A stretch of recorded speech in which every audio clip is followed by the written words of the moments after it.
Dans l'actualité ce soir, un pacte républicain de citoyenneté, c'est le contrat qui sera scellé ce 9 mai entre forces vives et forces de sécurité du Burkina Faso. Dans un pays où l'incivisme tend à être la chose la mieux partagée, le ministère en charge de la sécurité qui porte l'initiative entend engager un dialogue direct entre forces vives et forces de sécurité. Et puis, vers la création d'un cadre de concertation des forces vives et d'une autorité de la tenue du registre des sociétés coopératives. C'est une des décisions importantes du Conseil des ministres de ce mercredi 6 mai. Quel sera le contenu de ce cadre et en quoi va-t-il consister? Élément de réponse dans ce journal. Et ravi de vous retrouver. Le Burkina va bientôt adopter un pacte républicain de citoyenneté. Dans un pays où l'incivisme tend à être la chose la mieux partagée, le ministère en charge de la sécurité porte l'initiative. Le samedi prochain, il réunit forces vives et forces de sécurité pour un dialogue direct. Pour expliquer les détails du projet ce matin, les organisateurs étaient face à la presse. Constant Du, Peggy Ouedraogo. C'était en fin avril, ces limiers annoncent la fin d'une traque de plusieurs semaines. Le véhicule bourré d'explosifs est enfin retrouvé. Ce véhicule réquisitionné par les douaniers avait été braqué par des délinquants. Ce fait et bien d'autres justifient l'annonce de ce jour. Samedi 9 mai prochain, les Burkinabés sont conviés à un dialogue direct en vue de la signature d'un pacte. Nous avons choisi d'appeler Pacte républicain de citoyenneté. Ce pacte a un préambule dans lequel quand même nous magnifions les valeurs morales et républicaines, le vouloir vivre ensemble au Faso, et en 12 points qui traitent du respect des biens publics et privés, du respect des symboles de la nation, du respect des institutions républicaines, du respect de la vie humaine et du respect de la loi tout court. Ce pacte interpelle les populations, les forces vives, à reconnaître l'utilité des forces de sécurité, à ne plus entraver l'exécution de leur mission et au besoin à collaborer par des dénonciations pour qu'on puisse donc appréhender les grands bandits. Les participants qui vont représenter les forces vives sont issus de toutes les couches sociales des 13 régions du Burkina. Ce pacte républicain de citoyenneté n'aura certes aucune valeur juridique. Les signatures qui y seront apposées auront cependant une grande valeur morale en ce sens qu'elles engagent forces de sécurité et forces vives à l'édification d'un Burkina de paix et plus juste.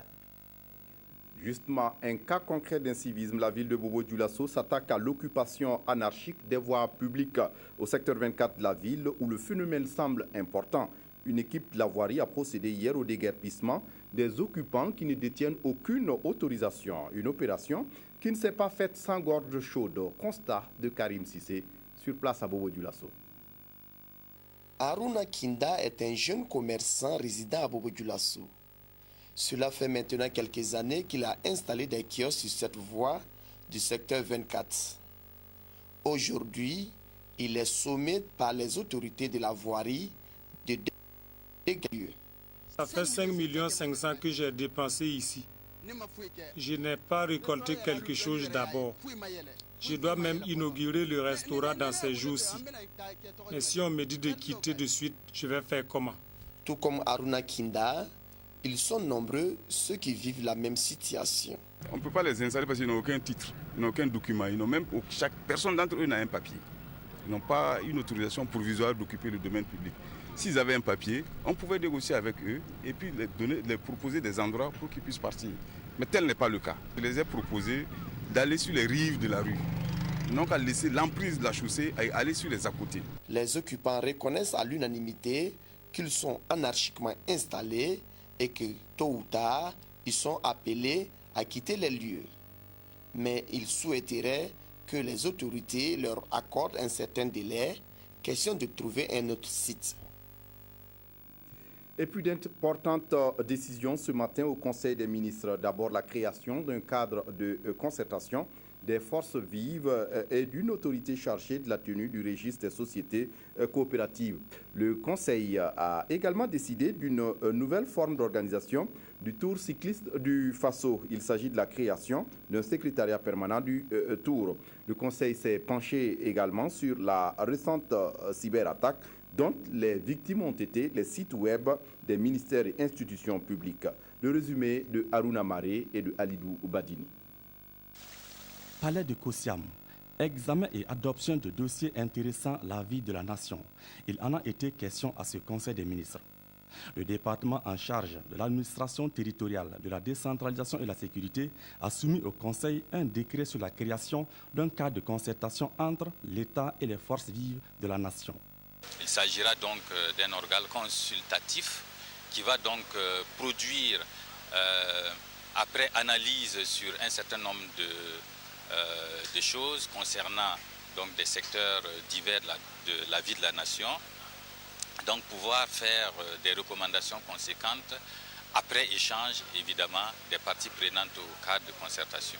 Autre dossier abordé, la cyberattaque qui a récemment occasionné l'arrêt momentané des sites web des ministères et institutions publiques. Le 22 avril dernier, nous avons été, l'ensemble des sites des ministères et de certaines institutions, 56 exactement, ont été victimes d'une cyberattaque dans la journée du 22. Alors très rapidement, le système de veille a marché et nous avons pris toutes les dispositions nécessaires pour que immédiatement nous puissions donc localiser d'abord d'où viennent donc ces attaques. Et puis ensuite nous avons procédé avec l'ensemble des techniciens du ministère du Développement des communes et des postes, mais aussi avec certains techniciens du ministère de l'administration territoriale et de la décentralisation à réparer un peu donc ce qui s'est passé donc pour la journée. Donc je dois dire donc que lors de cette journée, sur les 56 sites, 52 ont été remis donc en marche et c'est le lendemain donc les 4 autres ont été donc réparés, je dirais, sur PCS. Pour une meilleure organisation des coopératives, une autorité verra bientôt le jour. Il s'agit en réalité d'organiser nos sociétés coopératives pour qu'elles puissent se réenregistrer, se faire immatriculer, on va dire. Et il fallait désigner une autorité qui allait tenir ce registre-là. Et donc ce décret porte sur la désignation de l'autorité et nous allons le faire au niveau donc des hauts commissariats, dans les différentes provinces. Parce que nous avons autour de 40 000 sociétés coopératives et vous avez au moins 25 000 qui concernent le domaine agricole. Donc c'est pour ça que nous avons été le ministère porteur de cette affaire-là. C'est une nouvelle attribution et nous allons essayer de mettre les moyens à leur disposition, de renforcer leurs capacités pour que ces registres-là soient tenus.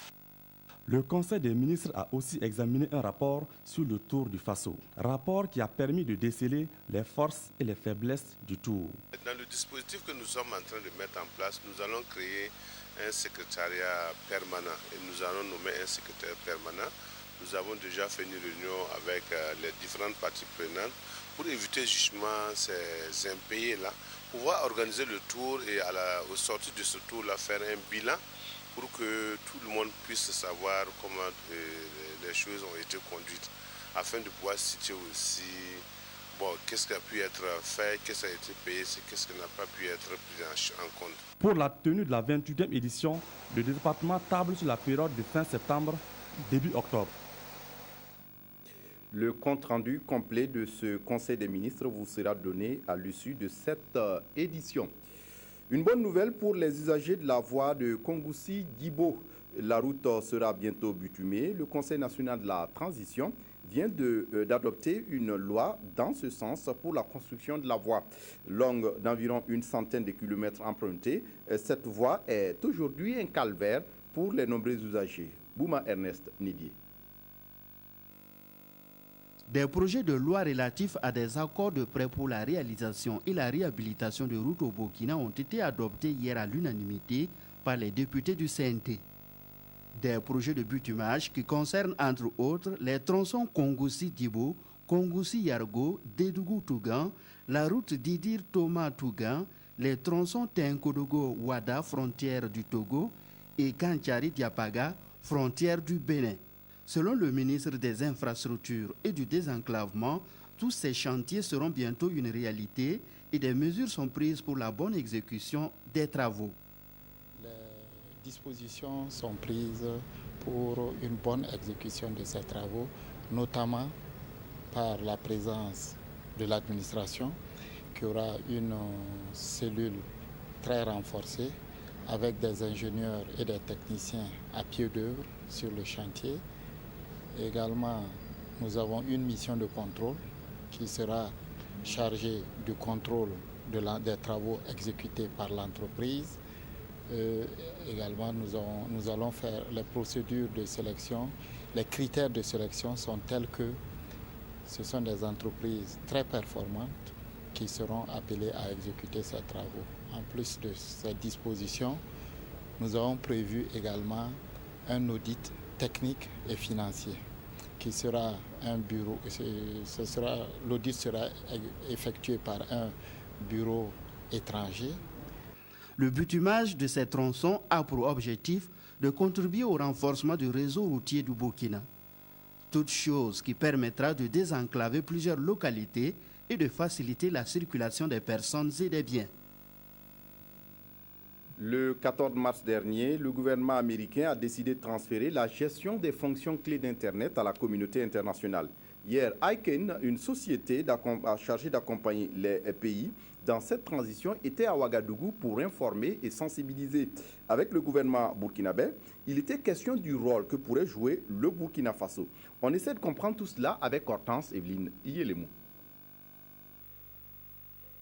Savez-vous que 3 milliards de personnes utilisent Internet au monde? Savez-vous aussi que 200 millions se connectent tous les jours? Eh bien, la toile est devenue incontournable aussi bien au Burkina qu'ailleurs. C'est pourquoi aujourd'hui, il est question du transfert de ces fonctions clés à la communauté internationale, gérée jusque-là par le gouvernement américain. D'où la présence au Burkina de ICANN, la société chargée de l'attribution des noms de domaine et numéros sur Internet pour une campagne d'information et de sensibilisation. Ce sont ces fonctions sans lesquelles il n'existe pas d'Internet. C'est-à-dire on crée la gestion de ce qu'on appelle les ressources critiques. C'est les noms de domaine, c'est l'adresse IP, c'est ça qui fait fonctionner l'Internet. Et donc tout ceci est géré par les États-Unis dans le cadre de contrats. Et donc les États-Unis ont décidé en mars dernier de remettre, n'est-ce pas, cette possibilité-là à la communauté internationale. Le Burkina fait partie de la dizaine de pays choisis en Afrique pour cet exercice. S'il est vrai que Internet est un terrain pour les affaires, il est aussi vrai qu'il participe au développement. Il doit donc relever du domaine de la souveraineté des États, selon le chef du gouvernement. Transférer donc cet outil à la communauté internationale ne fait que consacrer désormais la liberté des utilisateurs et donc la souveraineté des États.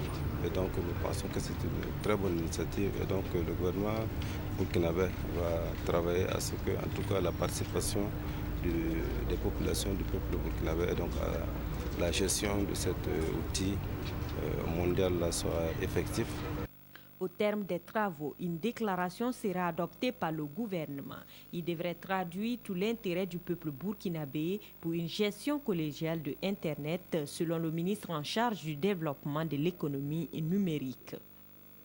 Justement, Hortense Evelyne Iyelemou, la rencontre s'est achevée par une déclaration, un texte qui engage les deux parties, qui s'engagent à jouer leur partition dans le processus pour une efficacité des activités. On vous retrouve pour le compte-rendu. C'est une déclaration qui témoigne de la volonté du gouvernement à marquer sa pleine participation à la gestion de la supervision des fonctions essentielles d'Internet. Dans son contenu, le Burkina appelle à un processus de prise de décision collégiale, participative et inclusive qui respecte certaines valeurs. Nous pensons que le net doit être neutre, le plus neutre possible. Nous pensons que le net doit prendre en compte toute la dimension multiculturelle de nos pays, les pays en développement. Nous pensons que le net également doit prendre en compte toute la dimension multilinguistique de l'ensemble de nos pays. Aujourd'hui, lorsqu'on ne comprend pas français, pour un pays comme le Burkina, c'est très difficile d'être sur le net. Nous entendons, avec l'ensemble des acteurs d'éthique, être au devant, participer à toutes les réunions, mener toutes les réflexions pour que ce qui va en ressortir prennent en compte l'ensemble de nos préoccupations. Déclaration accueillie et acceptée par ICANN, la structure chargée d'accompagner les pays africains vers cette transition. C'est important de faire ressortir, n'est-ce pas, les préoccupations de chacun des pays. Et c'est ça qui permettra justement une prise en compte au niveau, n'est-ce pas, de la formule définitive que nous allons trouver. Donc j'accepte cette déclaration-là qui va être transmise justement à ICANN, n'est-ce pas, et avec la promesse qu'il en sera tenu grand compte.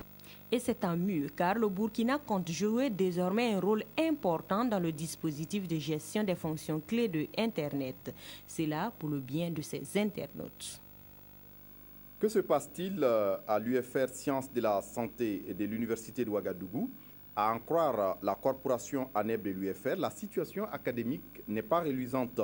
Elle dénonce l'application du système LMD, licence master doctorat, et demande sa suspension au motif qu'il limite la formation des futurs médecins. Hier, devant les journalistes, étudiants et responsables syndicaux se sont longuement expliqués. Claudine Bikaba. Depuis fin février 2015, de l'avis du délégué général de l'ANEB de l'UFR-SDS, les étudiants de cette unité de formation ne cessent de mener la lutte pour l'amélioration de leurs conditions de vie et d'études. Une lutte qui n'aurait pas permis d'avoir gain de cause parce que selon eux, l'administration fait la sourde oreille eu égard des multiples rencontres que cette corporation a eues avec elle. Résultat, sur la suspension du système LMD à l'UFR-SDS et les points de la plateforme revendicative 2013-2014 en rapport avec le respect du statut de l'étudiant stagiaire, nos autorités universitaires se sont déclarées incompétentes. Cette plateforme minimale d'action serait restée en l'état, d'où la décision de mener d'autres actions plus fortes. Une marche est donc prévue le 7 mai, un meeting à l'issue de la marche et une grève de 24 heures. Pour ce qui concerne la situation conflictuelle, la voilà. Le système LMD appliqué dans ces conditions ne cessera pas d'être dénoncé par les étudiants.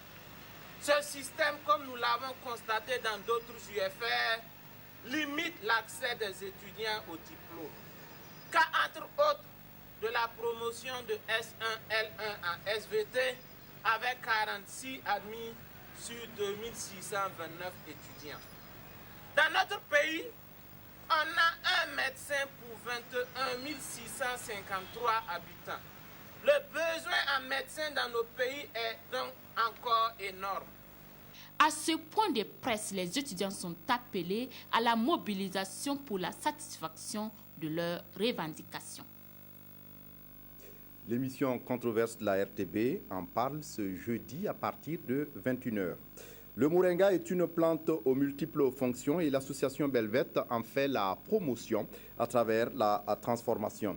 Hier, au cours d'une cérémonie à Ouagadougou, l'association a présenté les produits dérivés du moringa à ses partenaires turcs. Inijanine Kambire. Cela fait un an que l'ambassade de Turquie, à travers son agence de coopération TICA, accompagne l'association Belvette dans la promotion du moringa. À hauteur de 60 millions de francs CFA, des équipements sont acquis par Belvette au titre de ce partenariat. Des broyeurs et une presse à grains ont permis à l'association de transformer les feuilles et les grains de moringa. Épices, huiles, compléments alimentaires et produits cosmétiques sont les résultats de cette transformation. Nous sommes très heureux, nous sommes très contents et satisfaits de ce projet. Et Inch'Allah, on va faire pas à pas et voilà, augmenter le nombre de projets à Burkina Faso, surtout Ouagadougou, Inch'Allah. L'association Belvette considère le moringa comme une plante magique aux vertus thérapeutiques, un aliment pour volailles et bétail, un débouché pour lutter contre la pauvreté. Plus de 5000 femmes évoluent dans le secteur. De faire en sorte que l'huile de moringa soit disponible partout au Burkina, parce qu'aujourd'hui, le litre d'huile coûte, en tout cas si vous allez sur la place du marché, il coûte jusqu'à 80 000 francs CFA le litre. Nous travaillons à ce que ce soit moins que cela. S'il y a beaucoup d'offres, naturellement, le prix va baisser. Mais s'il n'y a pas beaucoup d'offres de graines, naturellement, c'est une matière première très rare, donc le prix final aussi coûtera cher. Et le président de l'association Belvette d'inviter les Burkinabés à planter le moringa pour profiter des avantages qu'offre cet arbre. Un arbre dont la durée de vie est estimée à environ 45 ans.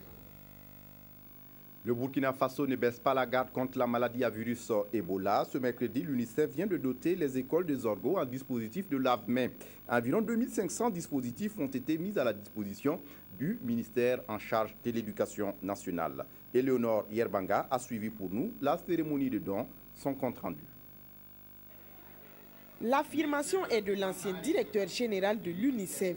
L'absence d'assainissement adéquat a des répercussions graves sur la santé et le développement social, notamment pour les enfants.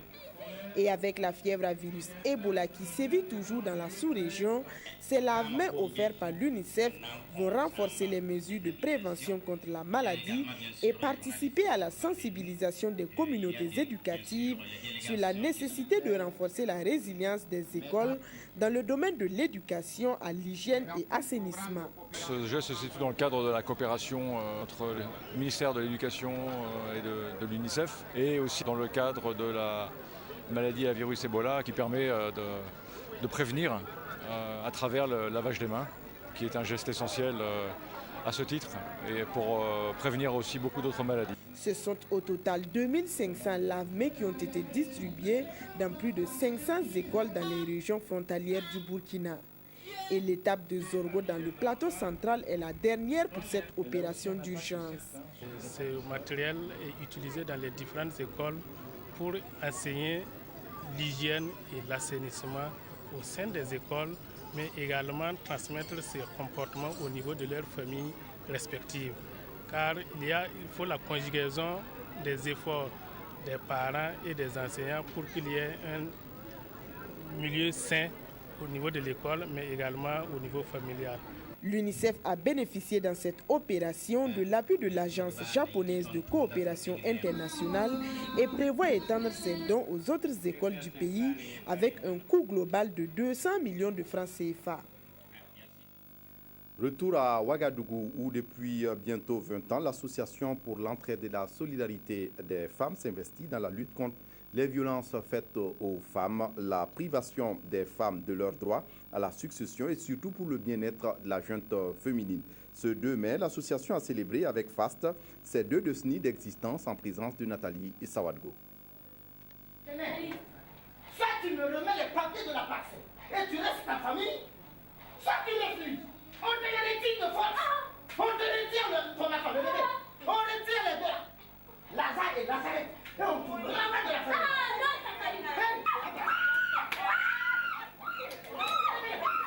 Ce sketch sur les violences faites aux femmes a été joué par l'atelier théâtre burkinabé à l'occasion de l'anniversaire de l'Association des femmes du Burkina pour la solidarité, l'entraide et le développement AFB-SED.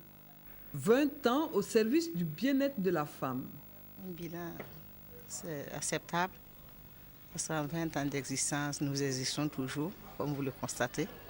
Nous menons des activités sur le terrain, des activités de bienfaisance en faveur des couches défavorisées. Les actions qui ont été entreprises par cette association sont vraiment dignes d'intérêt et rentrent en droite ligne vraiment dans ce qu'elles se sont données comme créneau pour vraiment appuyer les autres femmes et pourquoi pas tous les hommes pour qu'ils puissent vivre donc dans le bonheur.